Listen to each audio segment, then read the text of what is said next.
Hai, saya Manja dari Malay Kitchen. Kali ni kita nak buat popia bergedil.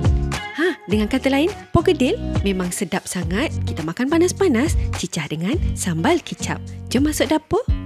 Mula-mula, kita nak buat bahagian inti bergedil dulu. Kita perlukan lebih kurang setengah kilo kentang. Kita potong tu jangan terlalu tebal ataupun terlalu nipis sangat. Kita nak goreng kentang ni.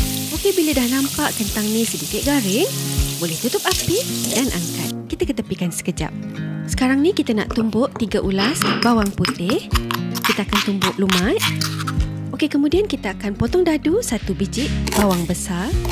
Okey, dan sekarang kita hiris sedikit daun bawang dan juga lobak merah.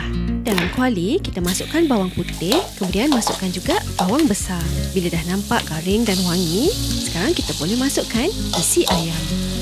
Kacau-kacau. Okey, boleh tutup api dan ketepikan sekejap. Okey, kentang yang kita dah goreng tadi dah agak sejuk. Sekarang kita boleh masukkan dalam food processor. Kita akan pisah sampai lumat.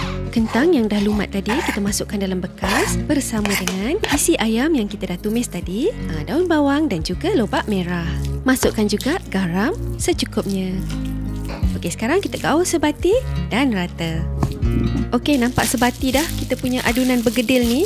Sekarang kita ambil sikit dan kita kepal-kepal bentuk membujur yang macam Manja tunjukkan ni. Kita kena ulanglah proses ni sampailah kita punya dough bergedil ni habis. Untuk saiz yang Manja buat ni lebih kurang 25 biji. Okey, sekarang jom kita nak balut pula.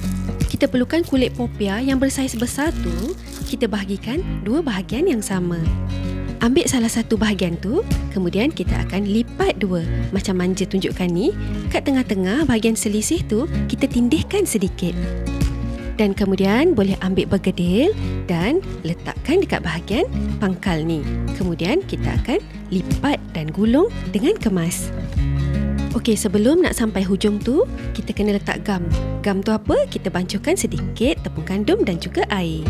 Kemudian sambung, lipat dan kemaskan sampai siap. Bila nak goreng, kita akan celupkan dengan telur. Kemudian terus masukkan dalam kuali. Pastikan minyak dalam kuali panas dulu ya. Api pun sederhana kuat je masa kita masak ni. Sebab kita nak goreng ni tak lama pun. Cepat je dia garing dan masak. Okey, boleh nampak garing, kekuningan. Okey, boleh tutup api dan angkat. Wah, tengok tu. Pop gedil kita dah siap. Panas-panas ni, jom kita makan cicah dengan sambal kicap. Tekstur memang rangup sebab kita gunakan kulit popia dan makan pula dengan inti yang penuh rasa. Kentang, isi ayam dan lain-lain. Memang sedap.